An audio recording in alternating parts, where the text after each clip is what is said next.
بسم اللہ الرحمن الرحیم۔ سعودی عرب میں ایک مشہور فاسٹ فوڈ ریسٹورنٹ البیک کے نام سے مشہور ہے، لیکن اس پہ بے پناہ رش کیوں ہوتا ہے؟ عوام اس کا کھانا کیوں پسند کرتی ہے؟ لائن میں لگ کر لوگ اس پر چونٹیوں کی طرح چھائے کیوں رہتے ہیں؟ کیا ان کا چکن بہترین ہے یا مسالہ یا ایسا کوئی اور فاسٹ فوڈ سعودیہ میں ہے ہی نہیں؟ اصل وجہ چند ماہ پہلے سامنے آئی۔ ہوا یوں کہ البیک کے مالک نے جب یہ کام شروع کیا تو خود سے عہد کیا کہ وہ ہر پیکٹ یعنی ڈیل کے ساتھ 1 ریال صدقہ کرے گا۔ اس نے ساری زندگی اس بات پر عمل کیا، دن بھر میں جتنے پیکٹ فروخت ہوتے وہ اس حساب سے ریال کسی خیراتی تنظیم کو تو کبھی فقراء و مساکین کو روزانہ تقسیم کر کے سوتا۔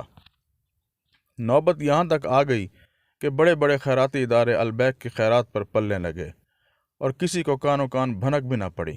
چند ماہ پہلے البیک کے مالک کا انتقال ہوا تو ان خیراتی اداروں کو فکر لاحق ہوئی کہ اب کیا ہوگا، مرحوم کے بیٹے یہ صدقہ جاری رکھیں گے یا نہیں۔ جب مرحوم کے بیٹوں کو والد کے کار خیر کا پتہ لگا تو انہوں نے فیصلہ کیا اب سے 1 نہیں 2 ریال ہر پیکٹ پر صدقہ دیا کریں گے۔ بے شک سورۃ بقرہ میں اللہ تعالیٰ فرماتے ہیں، جو لوگ خرچ کرتے ہیں اپنا مال اللہ کی راہ میں رات کو اور دن کو اور چھپا کر اور ظاہر، تو ان کے لیے ثواب ہے اور وہ غمگین نہ ہوں گے۔ جزاک اللہ۔